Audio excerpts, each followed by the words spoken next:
know you're a very busy man now, so I shouldn't take so much of your time, but I have 23 questions. Okay, great. That's awesome. Okay. And I feel like I should have come with some questions. I have probably have way more than 23 questions.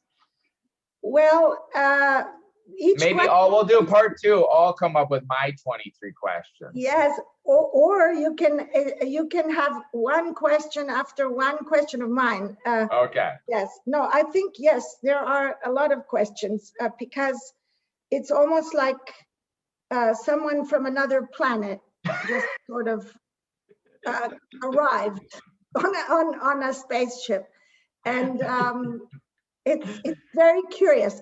But that's what's to me actually one of the most interesting parts about this is because nobody in the fine art world knew about me, but millions of people in the broader sort of like digital art world, like those people all knew about me. Well, that is somewhere around question number 18. Okay, I'm sorry, I'm getting ahead of you. We're getting ahead of you. I wanted to ask you about that actually, because how we attribute value to numbers and what that means, is a question. Because from a philosophical perspective, it's not a given that if 10 million people know something, it's somehow deeper knowledge. I mean, quantum physics is known by very few people.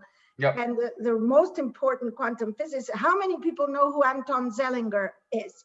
And without Anton Zeilinger, there's no quantum computing, because he's the one who did that funny connection between the two islands, but that was sort of way down the line of these questions. Okay, I won't, sorry.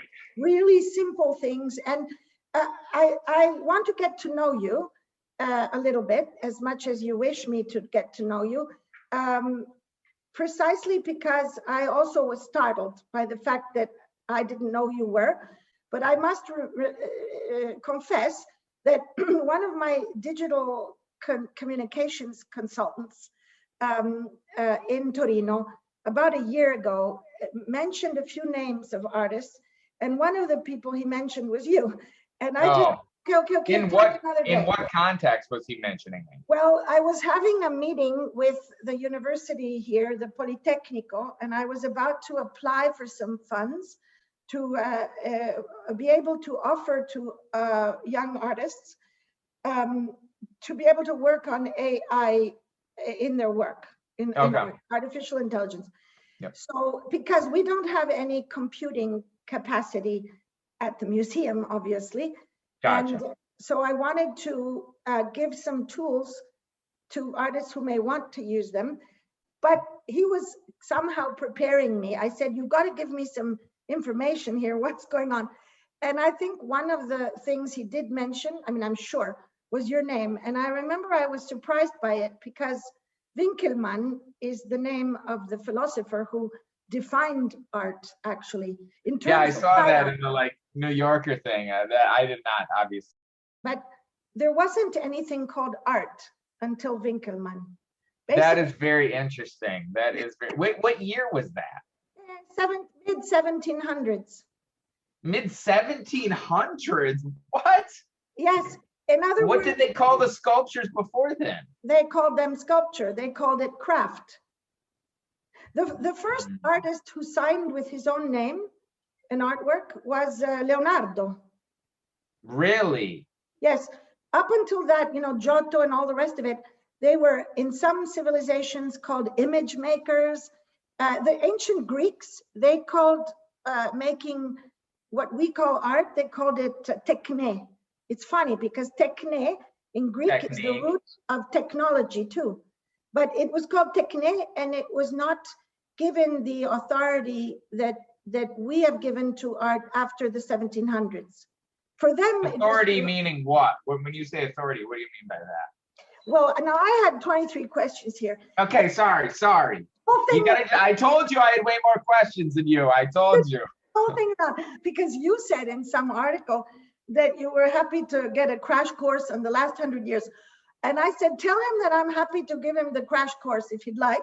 I would love that. Honestly, I find it very, very interesting now. It's such a like different world, with different rules and different norms and different sort of important people and important figures. And it's not, art history is not, some questions that I thought were solved are not exactly solved, I guess. Let's say that. And so when people approached me and they were like, well, this is not art, and it's like, really? You're gonna say this is, like, you could say it's bad, you don't like, but you're just saying it's not art at all. But I was just like, well, I'm not sure. I actually wanted to have a conversation with you because I want to figure out if it is art and if it can be, especially because now in my last question, I was gonna do this as a last question, but I'm gonna do it right away because I think it will make you feel much better. I'm fine. So here's the other thing. I'll tell you this. I'm not easily offended. So whatever you say, just say whatever you want. It's not going to offend me.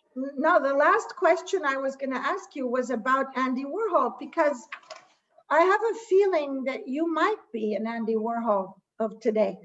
In other words, Andy Warhol had no idea of what art was. And he went to a very normal school in Pittsburgh, and his parents had no connection with art. And he studied graphic design and got a job in a graphic design company. Most notably, he was drawing shoes for magazines. And then he went to New York and got a job in an advertising company as a graphic designer again for shoes and other things. And somehow, but I don't know who, and I don't know how, but somehow there must have been a moment where he crossed over, and it was not a sale of a Christie's at that time, more or less.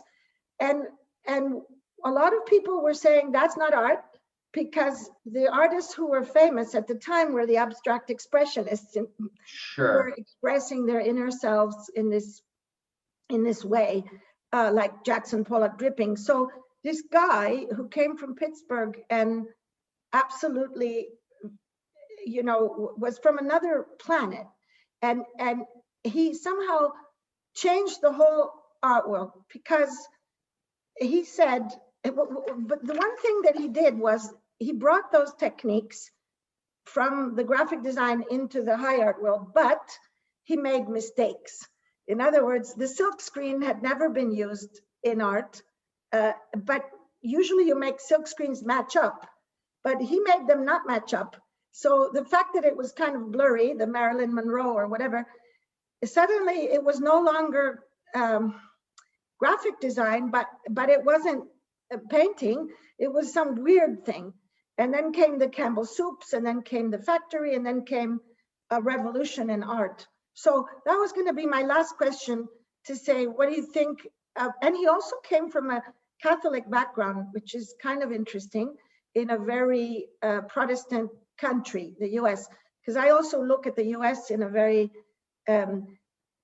sometimes distant way, even though I was born in the US, but came back anyway. But so that was, I said that to you now because I think it might explain why I don't have any prejudice. I'm actually really, no, I don't think you do either. Honestly, you reached out to sort of like talk to me, like that's, I don't think that at all. I actually think you're just curious and whatever. And like, well, anyway, then I'm going to ask the first question. Okay. Well, it was about actually your personal life in your early childhood, and why you moved to Charleston, because it's very cold up in that place, and it's very hot down in South Carolina. It's very hot. Yeah. Yeah, it's just like, so at the time we moved, so my brother worked out in Boeing in Charleston here, and so a few years ago, like I was already sort of doing freelance and working from home, and so it's kind of like, okay, we could live anywhere. So it's like, why don't we, we visited him down in Charleston here, so it's like, well, why don't we come down to Charleston, and like, it's cheap, we can live out in the suburbs or whatever, and it's the weather's way nicer, and it's like, I would rather have it be really hot than really cold, because it's like, it's really hot, you go swimming, it's really cold, you die, you literally just freeze to death and die. Like it's not quite the same. So I really like it down here. It's like, you know, just much better fit for us. So it's definitely nice. I see. And so it wasn't like you met someone and married her and she was from Strasbourg. Oh, no. I've been married for 10, 12, what year is it? 11 years, I think. 11 years, and I have a 5-year-old and a 7-year-old. So we're and my brother's got kids and stuff too. So yeah, I'm 39. Nice. So yeah, I've been married for a bit. Yeah, very, very nice. So in a way, you're an example of this homeworking.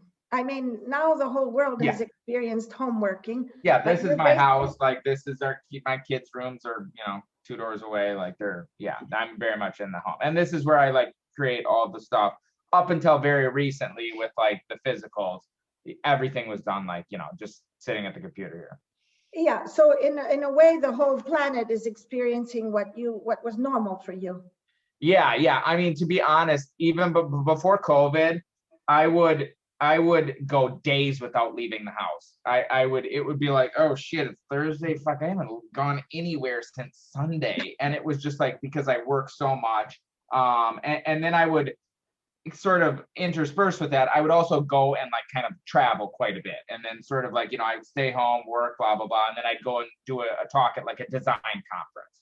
Right. And all over the world or whatever. So it was kind of like staying home. Like, I don't know anybody in Charleston. I don't really have any friends in this city besides, obviously my brother or whatever. I don't know anybody around here. I honestly don't really have that much of an interest to kind of go make friends or whatever. So the design conferences were nice, breaking things up there, but obviously that kind of. Yeah. Well, that opens a question. Do you look forward to another question, a sub question?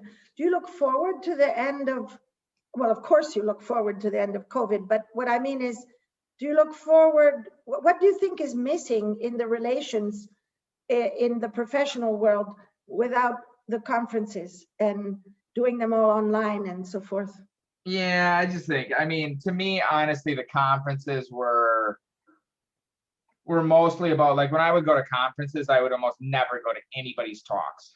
Like, I'm not going to see talks at all. I'm going to like talk to people, like one-on-one, like, let's talk. Like, that's what I was going to do, is like meet people and just sort of like more like social time too, because again, I could watch your talk on YouTube afterwards. Like, I'm there to like be in person and see people like in person. So that, to me, there's no, the Zoom calls, this is nice, but it would be a much nicer if we were just sitting in the same room. For sure. And I don't think you can recreate that. Well, I look very much forward to welcoming you when you come to Europe. I love Italy. I would absolutely love it. I love Italy. Like, yeah. I would love, and I've never been to that city, so that would be amazing. Great, fantastic.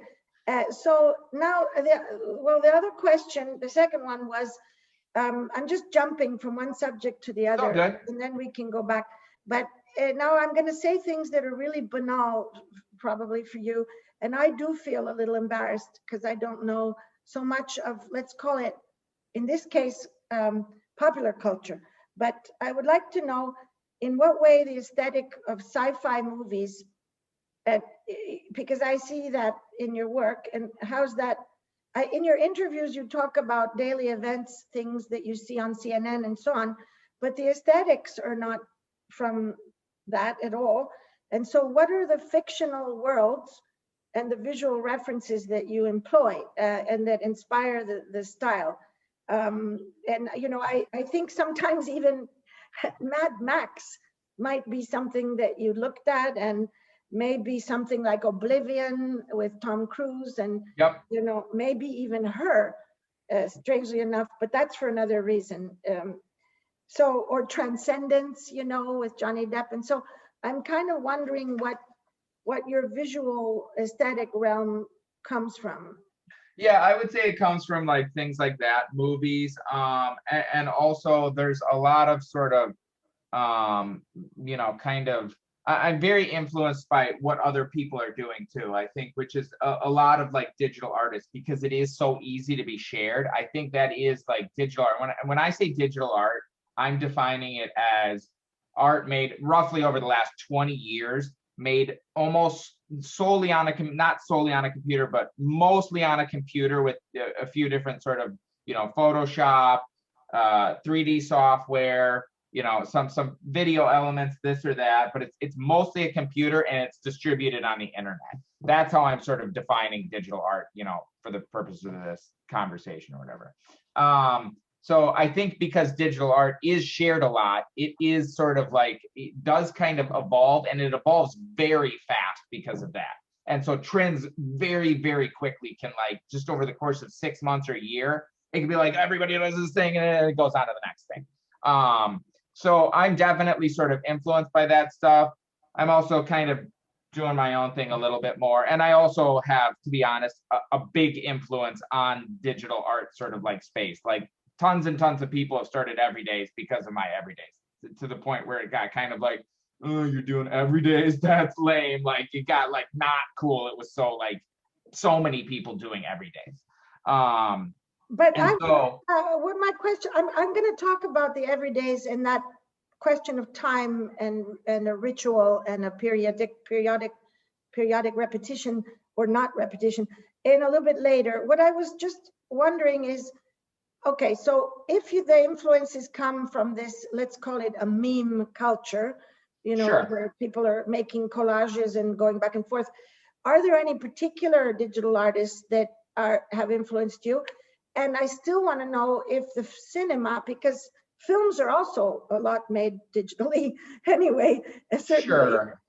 I would say some films and in some films, I would say, honestly, I would say the biggest thing was definitely Star Wars. I think had like the biggest influence on me and like most people in this space. I think that sort of like view of technology and that sort of like aesthetic of technology is very sort of definitely influential in my work, and I think a lot of people.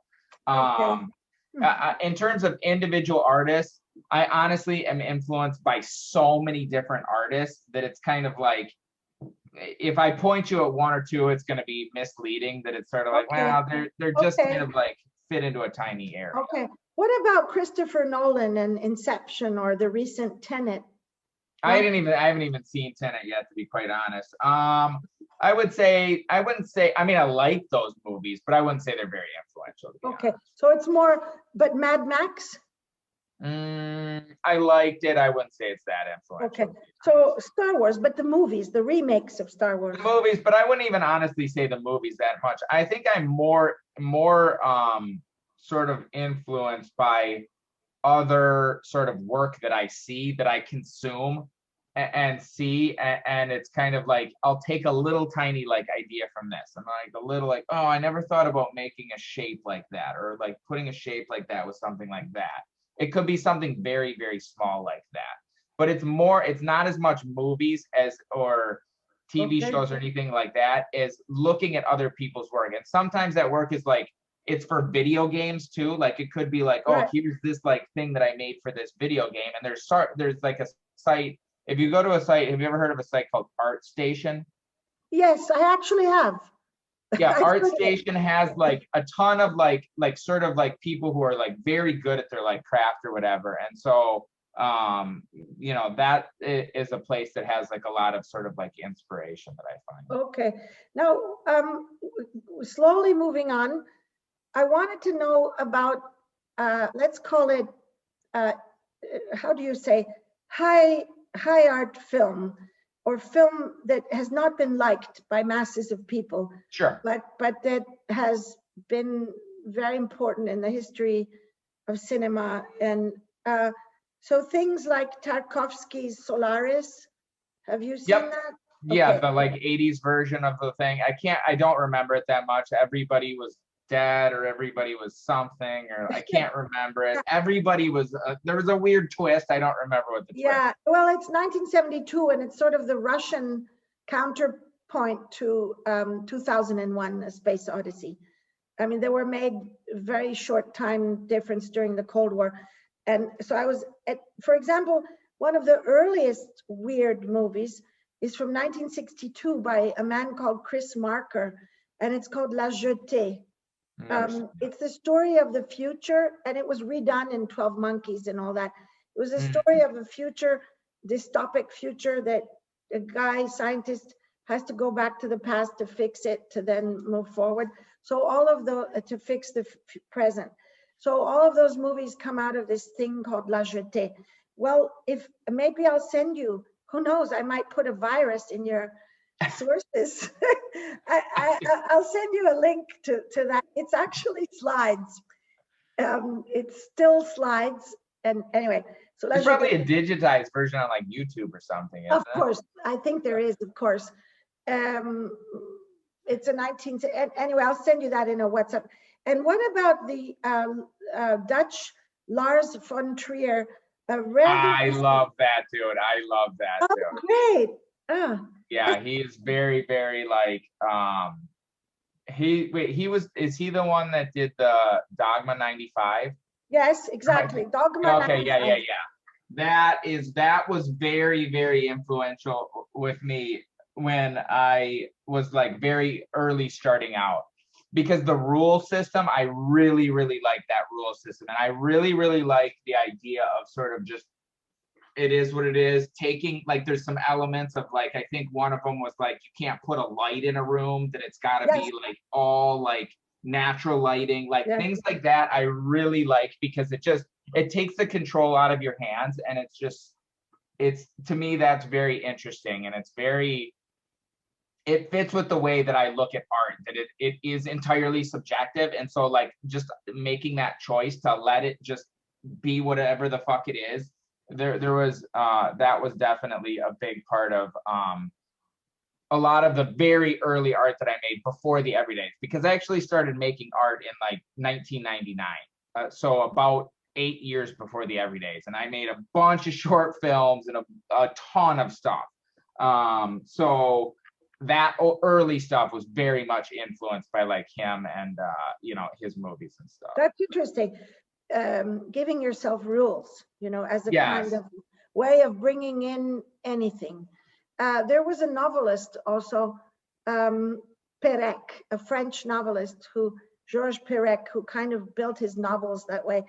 But did you see Lars von Trier's more recent, well, it's not that recent, it's 10 years ago, the Melancholia, a satellite that's crashing into the earth.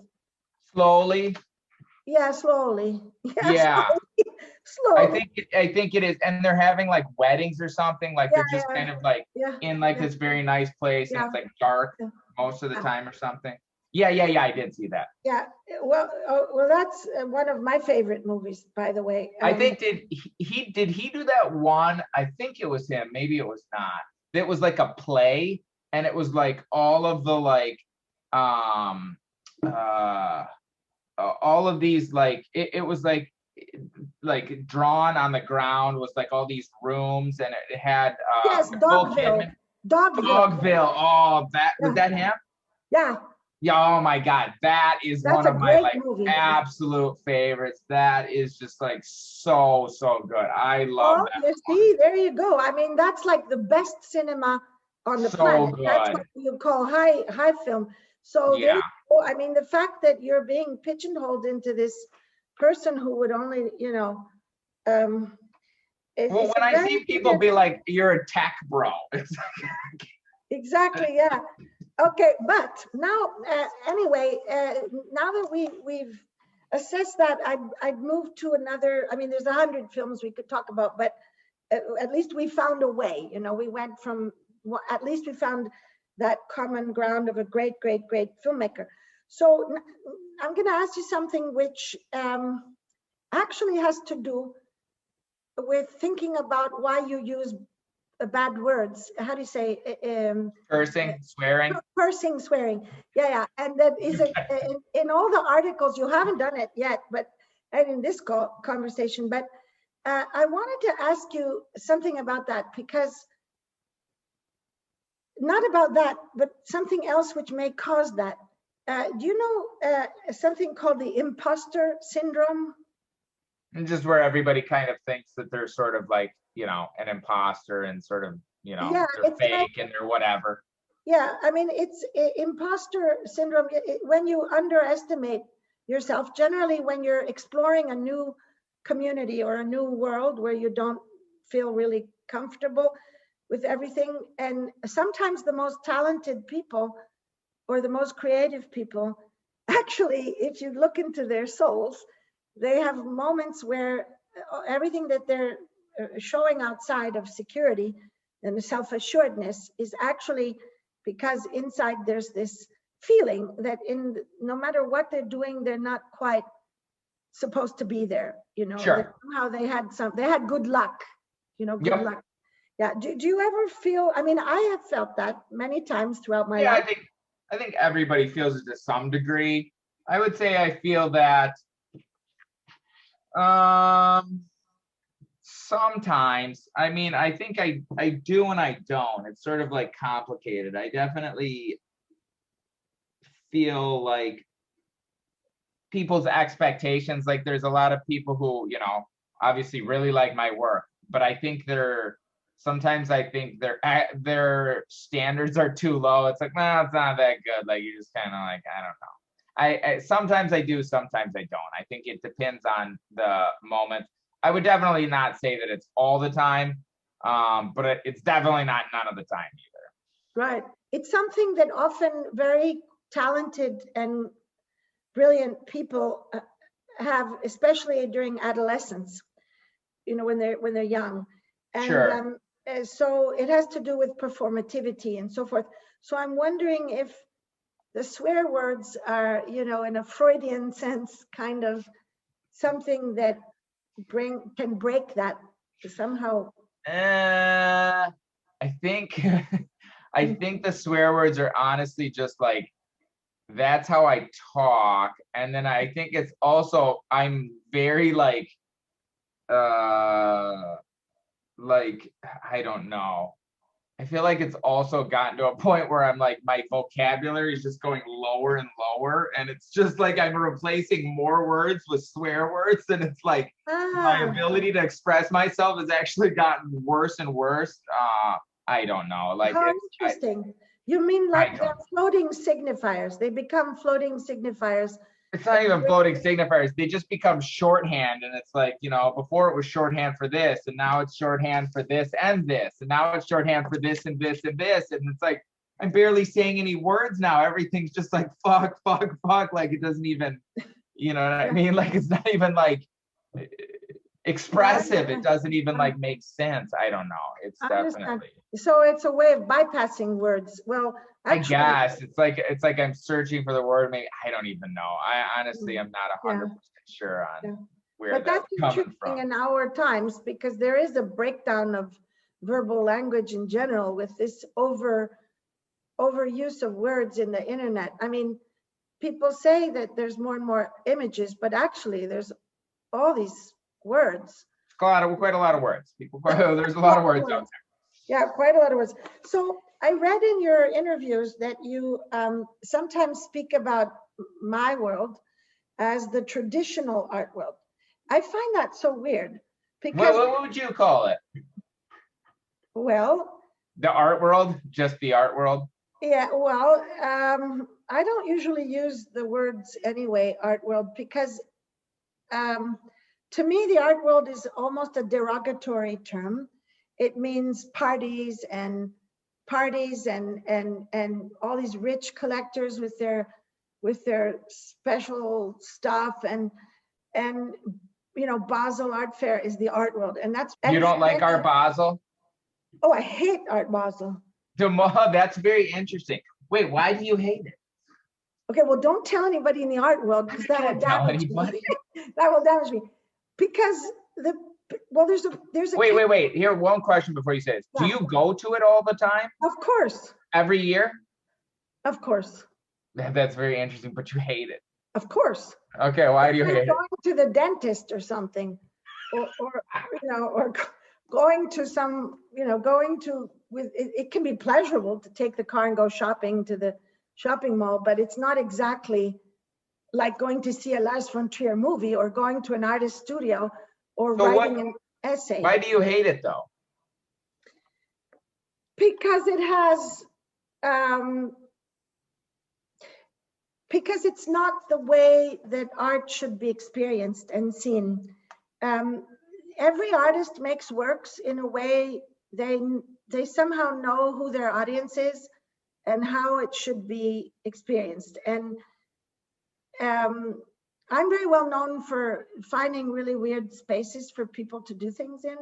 And it's like matching the person, but it doesn't have to be a physical space. It can be a virtual space, can be a series of letters being sent back and forth. It can be physical, but the idea that you can take any artwork and put it in a 4x4 meter stand, you know, a painting, and I see these paintings, they're crying. They're crying. It's kind of like that movie, What Women Want, but it's what paintings want, or what sculptures want. And the artwork would like to be experienced in a certain way. You know, I mean, why would we be looking at a people, you know, I don't know, with a really bad broken screen and you can't see the colors and you can't, so it's just wrong. So it's almost as if they transformed the artworks into NFTs, even though they're analog NFTs.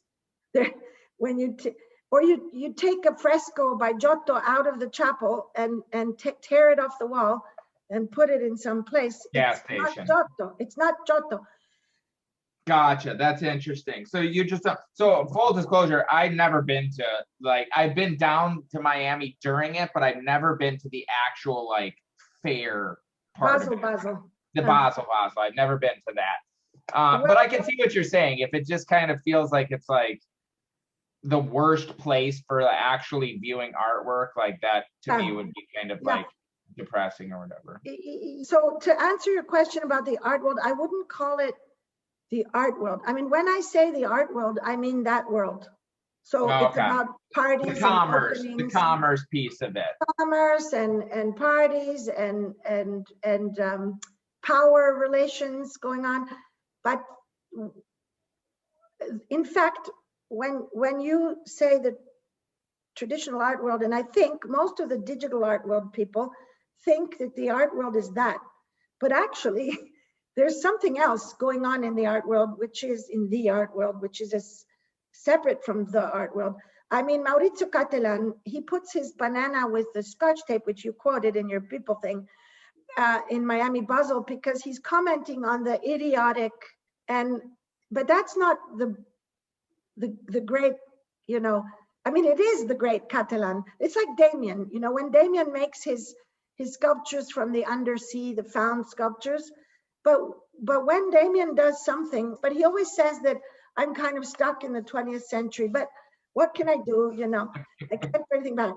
But what I mean is Catalan, you know, when he does something like, we have the largest collection of Catalan, by the way, at the Castello di Rivoli, because we did his first show and so forth in 1997. When he does the horse that was hanging with the long legs, it's a sort of a monument or an elegy to the 20th century, to the catastrophe that heroics of, you know. I don't know if I've seen that. I'm not sure I've seen that actually. Oh, you should look Catalan horse and you'll come up with our museum, a picture of our museum with the horse. It's not one horse. It's made of various horses. That's how the legs are long.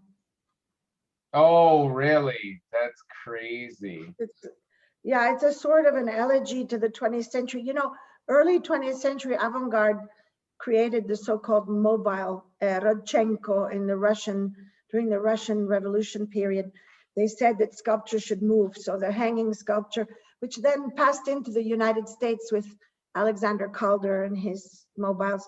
But so basically Catalan was saying, well, that's the end of the mobiles. That's crazy. That is a sweet piece. Yeah. So, but anyway, so I answered sort of your question about art world, but could you tell me why? But the last thing I would think is that I'm traditional, you know? So no. See, when I say traditional art world, I mean honestly, everything, all the stuff you're saying, Art Basel. I don't even know what the hell Art Basel is personally. It's like I have an idea of what it is, but I've never been to it, so I don't even know what the hell that is. I'm more saying everything but digital art. Right. That's what I kind of mean. So I mean like the museums and the more academic things and the sort of like serious stuff and the bullshit, whatever, commercial stuff. I just honestly am using it as like everything but this thing that's sort of Okay. new and people don't know how it Right. fits into, you know, the rest of the world. Right. But in that traditional art world, there are some artists who do things that are only digital. For example, we did an exhibition of an artist called Ed Atkins. He doesn't put his stuff, he doesn't upload the stuff onto the digital platforms, but it's all done on his laptop. If you look it up, you know, look him up. But then he'll want his videos to be shown as big videos on walls inside spaces. But they're talking about CGI, you know, and computer graphics. They're talking about what a person is, if a person is just a skin that you can buy and move around. So there are artists. But see, come back to my definition of digital art, that would not be digital art because it was not primarily sort of like distributed through the internet for people to sort of like view. Okay. If he's not putting it on the platforms, it's more meant for like museums.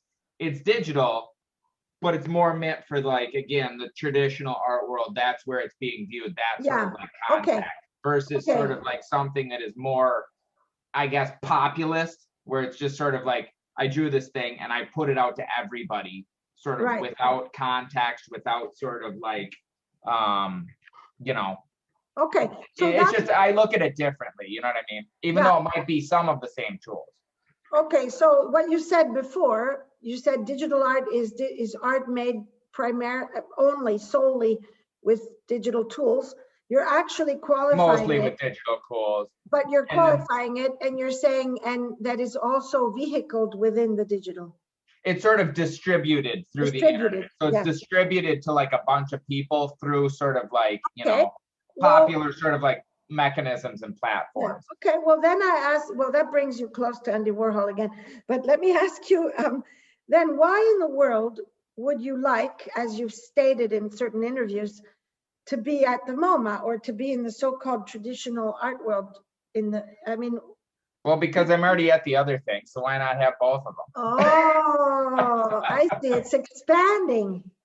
Yeah. It's honestly, well, and I think it's to me, it's interesting. Obviously, it's sort of like all digital artists would like to be in the MoMA, if they're being honest. Like, come on, what are we talking about? Like, that's like a huge honor, and I think it's another level of sort of like,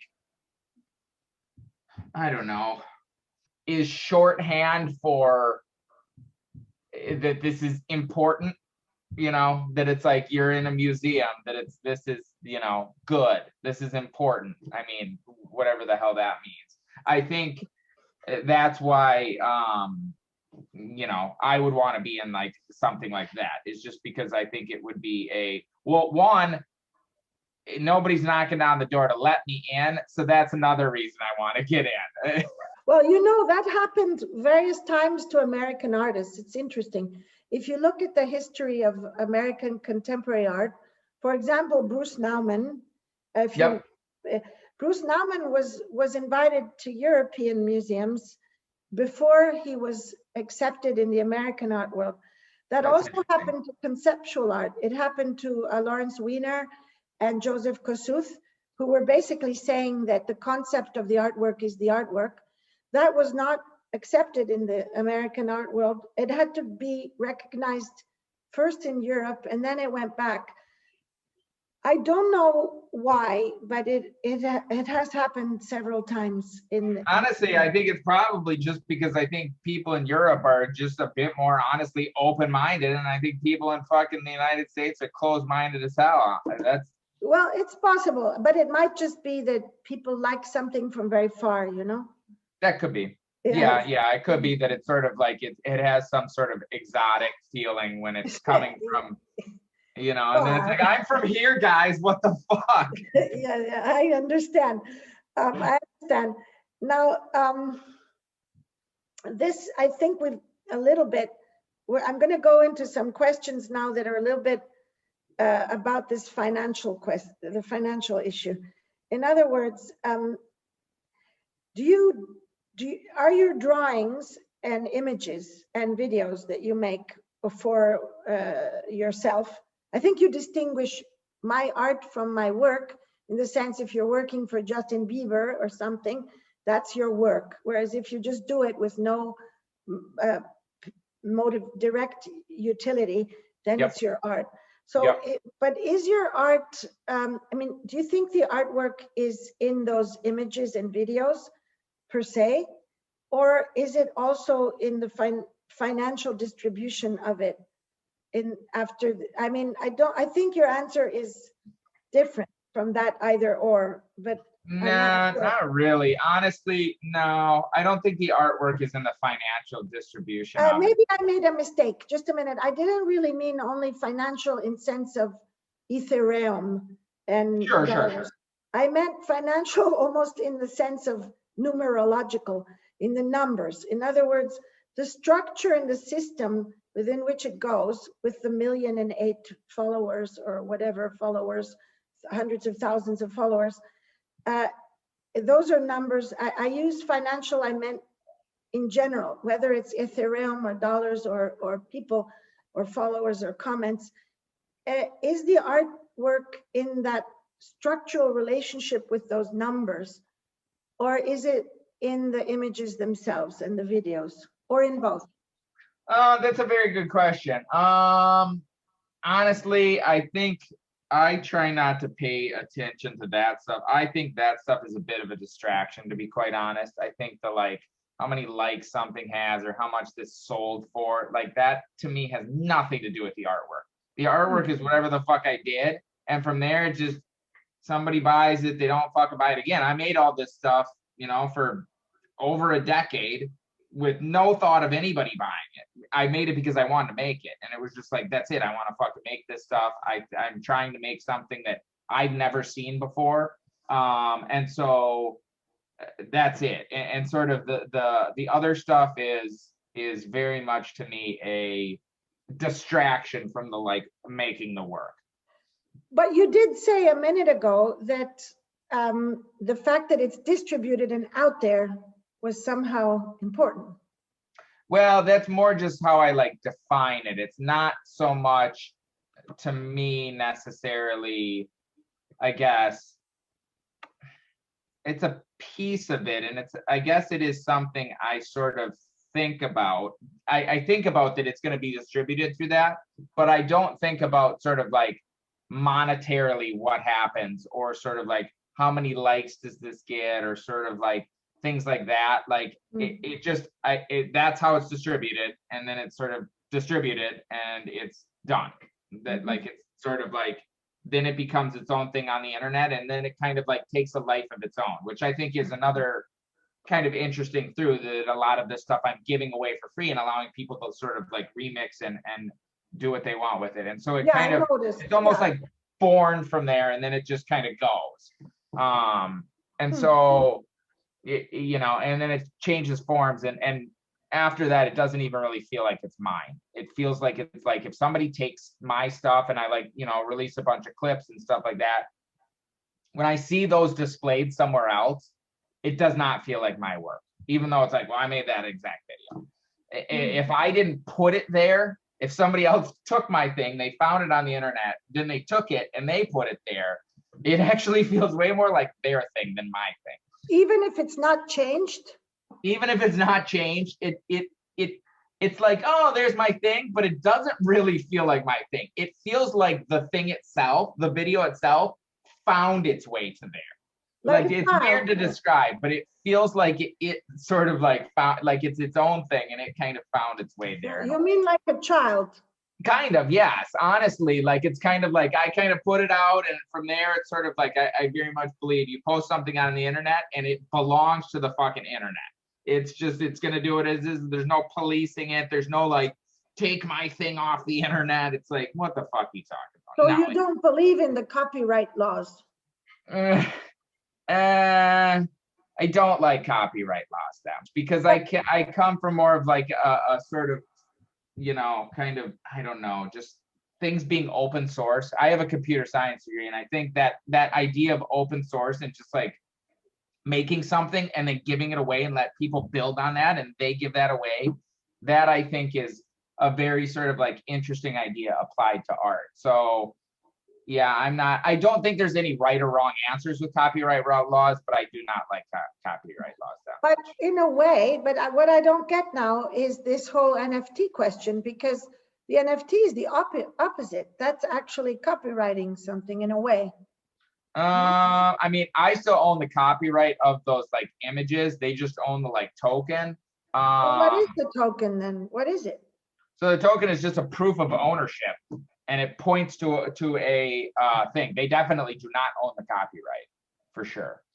Well, then, what can they do with that ownership? So it's just like it's like a painting. In my understanding, when you buy a painting, you do not buy the copyright. You're buying like a painting or whatever, and so you can display the painting and you say, "I own the painting," but you do not own the copyright for that image. At least that is my understanding. No. Wait. Wait. We have to unpack that for a second. I could be maybe I'm wrong there. That is yeah. No. So copyright is the copyright over the image of the painting. So you can the photograph of the painting. Sure. Is the copyright belongs to the artist or the estate for 70 years after the death. Yep. And it partially can be owned also by the photographer who took the photograph until 70 years after the death. But that's the photograph of the painting. The actual painting is property of the person who, I mean. So what if the person who owns it took another photograph of it? No, the copyright of the image is always the artist. So, I mean, it kind of, to me, seems somewhat similar. That like, look at the painting itself as like the token. It's sort of like you have that token and you can display it, but you can't take and build new things off of that. To sort of like, well, I want to take this painting and put it on a t-shirt. No, I don't think you can make that analogy, because it's the opposite. I mean, the photograph of the painting is really not the painting. Whereas it's like when you say the NFT is not the artwork. I don't think it is the artwork. Exactly. So the NFT is not the artwork, and the photograph of the painting is not the painting. It's kind of the opposite of what you're saying, because it's I see what you're saying. Yeah, the painting is the artwork. Yeah. But the NFT is not the artwork. Yeah, it's not quite the same. Yeah. No, it's not. Yeah, it's honestly that piece of it really needs some work and some clarification, because it's also, the terms legally are different wherever you buy it. If you buy it on Super Rare, you buy it on Nifty Gateway, you buy it on whatever, they all have their own different terms. That's what governs what you have with the token. There's no uniform answer. Wow. And so they're similar, but they're not the same. And so people don't know that, and that really needs some more work, like industry-wise, to be quite honest, and education too, because also most people think they own the copyright, or at least a lot of people think that, oh, I own the copyright. Yeah, you don't. Yeah, of course. You don't. No, of course. But still, your vision, which is very much of putting things out in the world and all of that, doesn't really seem to match up with the ideology behind NFTs. Yeah, I think it actually does, because I think with NFTs, I'm still going to give this work away for free, because it's one of these things where even though if you own the NFT, it's still like, it's sort of like, to me, I look at it as like a sort of, when somebody buys a piece of work like that, I look at it as sort of like, okay, we're entering into a relationship where we both want to see like what is best for this work.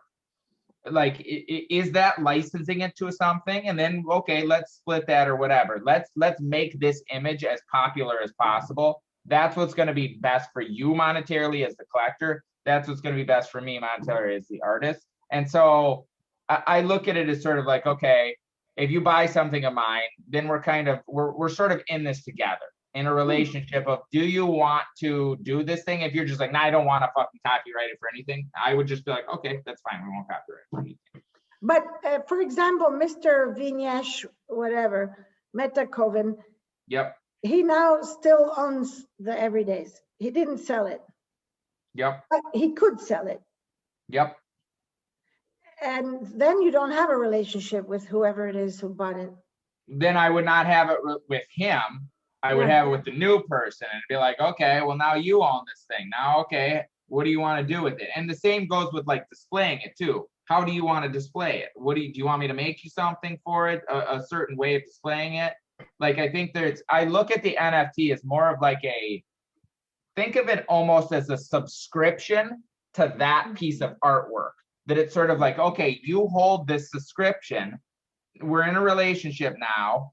What can I do to sort of like add value to that piece of artwork within sort of like reason of like, what I can do. But if you wanted to show the everydays at MoMA, let's say, or in a weird castle on the top of a hill on the way to France,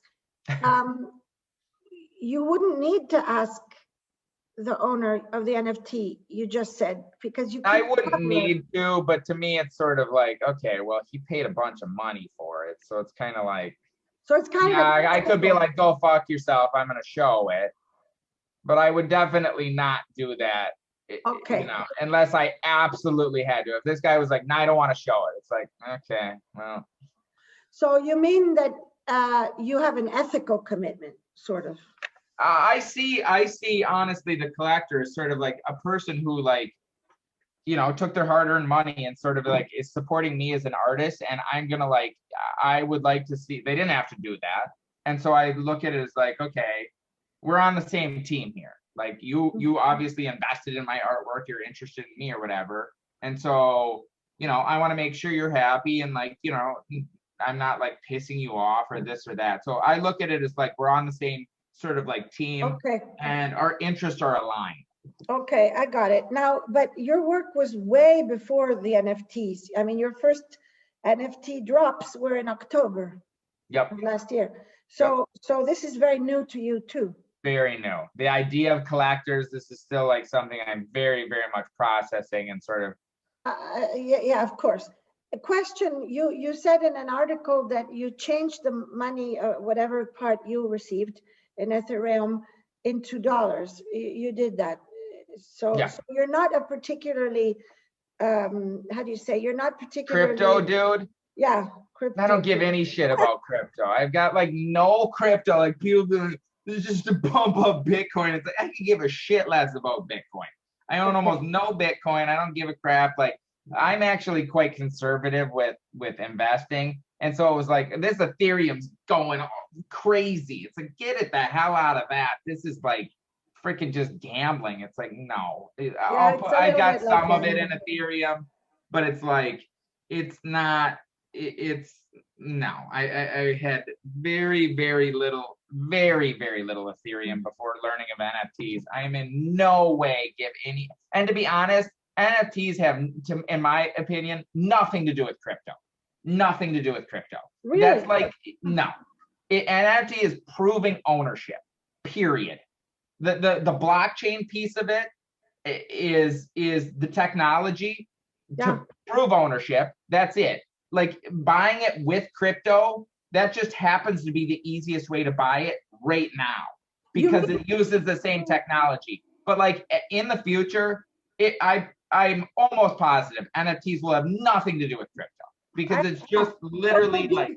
So basically you can use the blockchain technology with dollars. Yes. That it's just sort of like, okay, yeah, you're just proof of ownership. That can be with dollars. It has nothing to do with Ethereum. It has nothing to do with Bitcoin. And I think it will move further and further away from that, to be honest. Well, I'm almost finished with this series of questions about the money things, but just to understand how it worked, did Christie's approach you or did Maker's Place approach you and approach Christie's? How did that happen? Sure. So Maker's Place had some contact at Christie's, and they kind of, it sounds like they kept bugging them, being like, oh, you got to check out this NFT thing, Finally, Christie's said, okay, Maker's Place, we'll do a drop with you or a releaser with you, auction with you. Let us know who you would like to do that with. And because I had a huge sale in December of 3.5 million, I was like the most popular person in the space by far. And so they came to me and said, okay, we'd like you to sort of do this. So Maker's Place was kind of in the middle. And, you know, to be honest, at first they kind of acted like, oh, Christie's doesn't want to talk to you. Like they tried to like kind of insert themselves. And then as soon as I started talking to Christie's, it's like, well, it seems like they want to talk to me directly. It seems like they want to talk. And so it's like, yeah, then it's like now kind of Maker's Place will be kind of like. Okay. I'm going to skip the next one because from what you answered, there's no point. I was going to ask you about the tulip mania and the first recorded speculative bubble in the 1600s. That's very interesting. I actually feel like I need to go back and read more about that because I do find that to be such a like fascinating historical thing that everybody just gets super jacked on these tulips. And they're just like, it's so crazy. Like that is just like, to me, that's just such an interesting thing. That, yeah. Okay, now I finished with all that money questions, but the next one was, why is it that your website? Well, I noticed something, which is that your website is not as updated in the everydays. I mean, the last one is like January 6th. It's literally just laziness of updating the website because it's really? such a pain in the ass. Just such a pain. And I posted so many places already. Like every day I posted Instagram, Tumblr, Twitter, Facebook. Well, that's my next sub question. Why is it that for example, the image right now on your Instagram, it's this one, but on Tumblr, it doesn't have the two guys. So there's a very specific reason for that. And actually, you might be the first person who's actually formally asked me about that. So again, goes back to the rules. It's got to be done by midnight. It's got to be done and posted by midnight. And so the Tumblr version, and this has evolved too. And so my current thinking, which is actually pretty recent, just in the last sort of week or two, I just thought of this. The Tumblr version, if you look at the Tumblr version, it's usually like a shittier version of the picture or a version with like less stuff or just like less produced, whatever. No blood on the bunny. No blood on the bunny. There you go. So that is my kind of like sort of backup, that it's sort of like, okay, I don't want to miss a day. I do not want to like stop the like streak. And so I don't want to push it right till midnight. And so I usually do these things late, like sort of like at night or whatever. And so what I do is I'll get it to a certain point and then I'll just post it on Tumblr. Then it's just like, okay, it's done for the day. It's posted. Now I'm going to make it better right up until midnight. And so I've been working, if you look at the timestamp just recently, this is more recently, right up until 11:59. Look at that same picture on Twitter. It was posted at 11:59 because I literally worked up right until 11:59 to like make it better then. I had one in case the power goes out. I'm not gonna like miss my day. But I've got this other one that it's like I really want to spend more time on it to like make it better or whatever. So I think moving forward, what I'm gonna actually do is do a picture very quickly in like 2 minutes to show people that it's like, well, you can make something in 2 minutes. And you spend longer, you can definitely make something better, but there's no excuse to not saying, I don't have time to do that. I don't have time to create art today. It's like bullshit. 2 minutes. 2 minutes. You can make something. It's not going to be great, but it will be something. And I think that is a big piece of this that I think people missed, is the like practice and the getting back to like creating art for the sake of creating art and not being so like in your fucking head, and just like the creation aspect of it and the practice aspect of it. Like that is a big piece of it that I think people are missing. Well, that's interesting. What comes back to my mind again and again is, there's something, do you know what is called the spiritual exercises of, in many Catholic practices, in many different monk things, there are the Benedictine rule of the first monasteries. I should know this, as I went to Catholic school for exactly. Well, that's why it just came back to me. Well, Italy is a primarily Catholic country. Of course, there's all the minorities, Jewish minority, Protestant minority, Islamic now in the last 50 years after, mainly after World War II, minority. So there's everything, but it's primarily Catholic. And so we know a lot about this stuff. And no, when you were talking, it reminds me of the Benedictine rule on the one hand.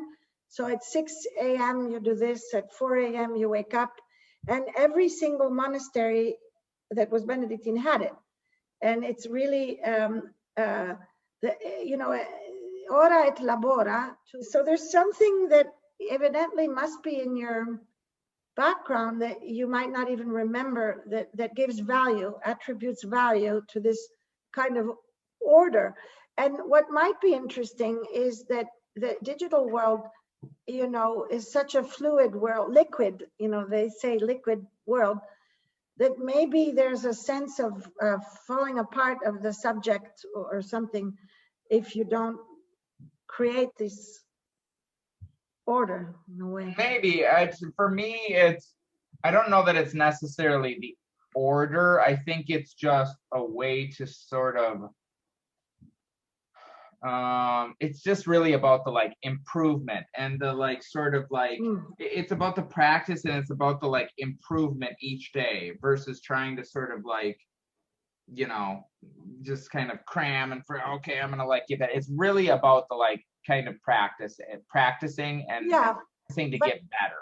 Yeah, but I think the word order in English has a bad vibe, bad connotation. Maybe. But maybe it's not. I think it's close to what you're saying, describing something about practice, in the Benedictine rule, but also in the so-called spiritual exercises, had to do with improving somehow. Sure. But anyway, it just came to me. This is a question that also might not be of any interest to you. Back on the business of the meta world, there's this thing, the metaverse, and trying to make money and do things like open up digital museums on the metaverse. What do you think of those? It's I'm way more interested in trying to bring digital things into the physical world than trying to put my physical self into the digital world. I already feel like we're enough in the fucking digital world all goddamn day. How can we take this digital art, and make it physical? Yeah, way more interested in that. Okay, great. Well, that was the next question. How do you imagine your work displayed in a physical? That's the one thing that I think people are really missing with NFTs, because they're well, it's nothing. It's you're just buying nothing, and it's no, you're buying an artwork that can take any form. It doesn't have to just take one form. When you buy a painting, it has one form. It's a painting. It's never going to change. Nothing's ever going to be different about it. It's going to slowly decay over hundreds of years. Versus if you have something digital, that's not going anywhere. It's in the fucking cloud. It's in the ether, and it can take a bunch of different forms, and it will come into the physical world in one way.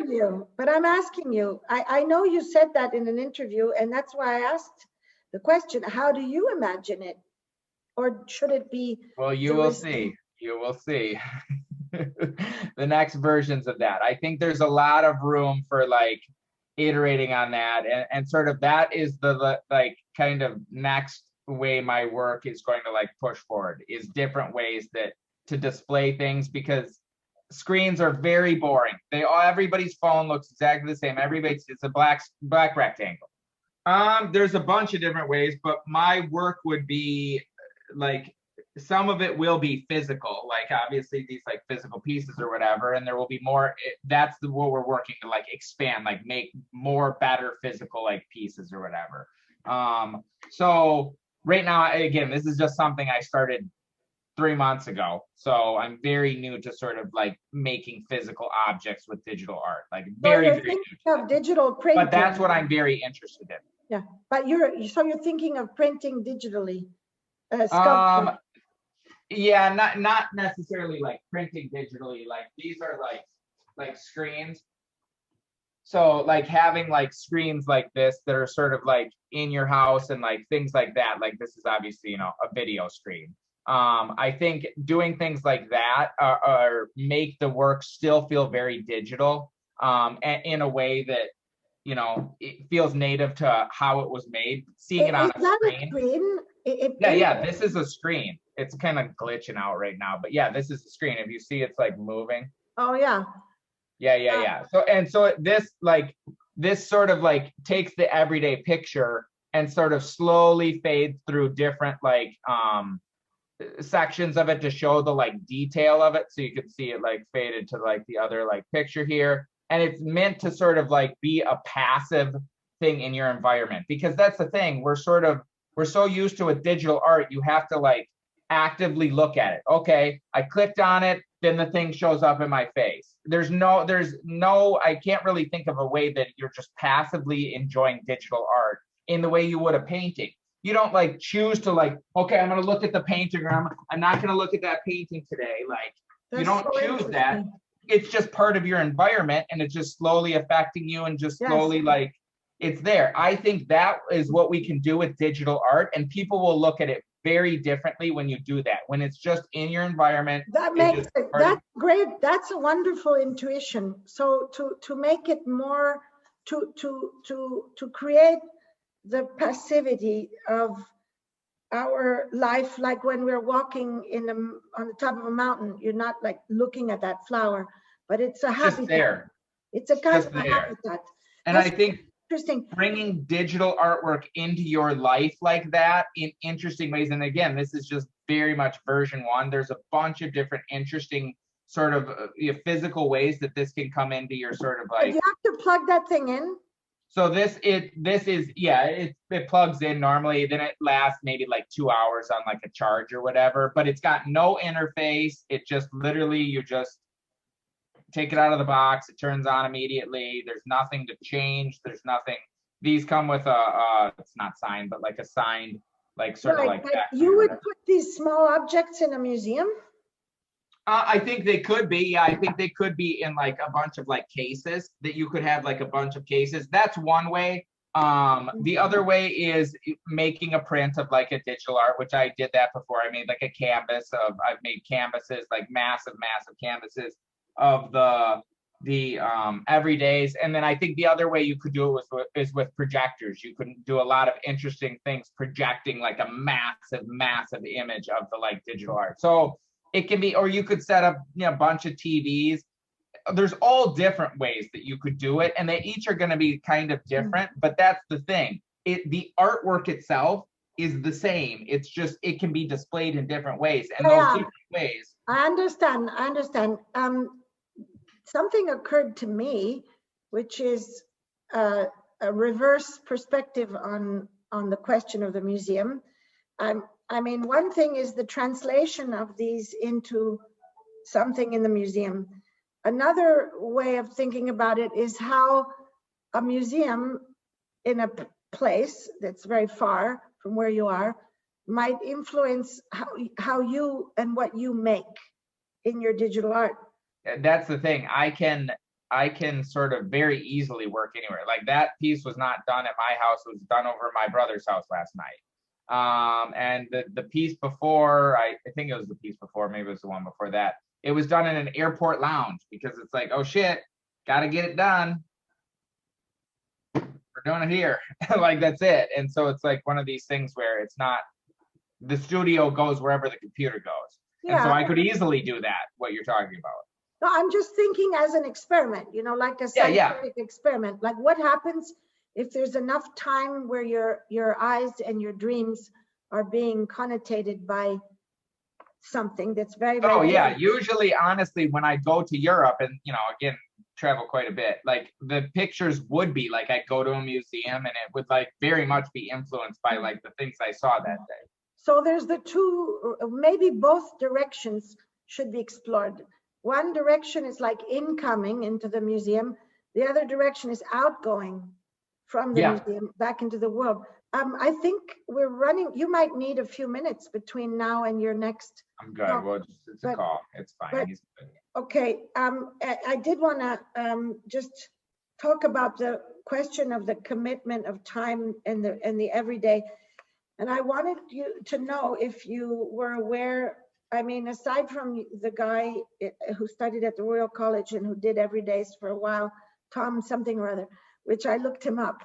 Oh, Tom Judd. Yeah. Aside from that, I was wondering if you were aware of an artist, there's several artworks that have had this format. You know, one was Roman Opalka, who actually I knew personally.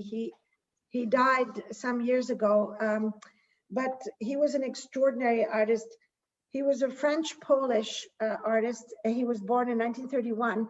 And in 1965, he decided to commit to the following project, which is that he would paint with a white paintbrush, white paint on a black canvas, number 1, 2, 3, 4, 5, 6, 7, 8, new line, 10, 100,000, 200,000, 53, blah, blah, blah, till the end of that painting.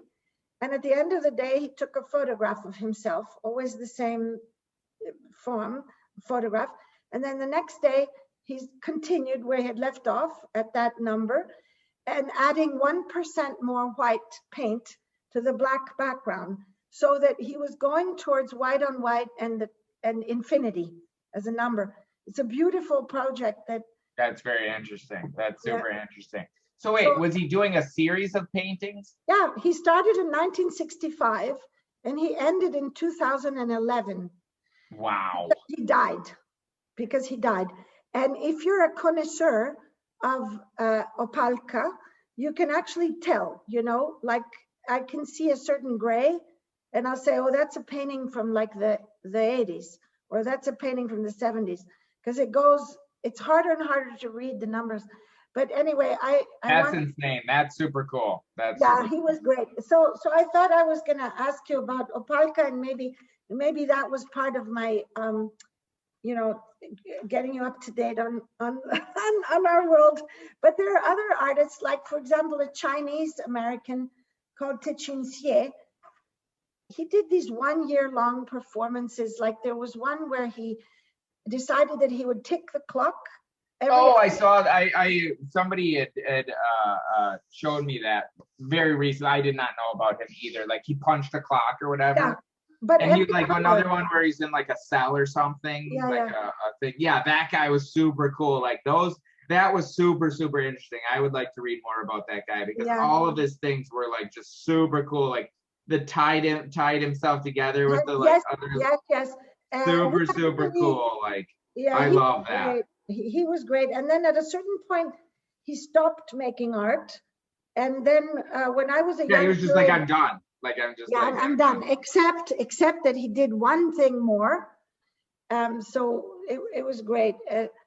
He was a great person. But there's a series of artworks that I would have told you about that have to do with this time thing. And so I guess that could be, since it's 3 minutes to the 4:30, that could be the last point, you know, about time. So not just the commitment, but the time, you know, duration and time, and what, how you experience that in your work. And maybe I should also not ask that because we're running out of time.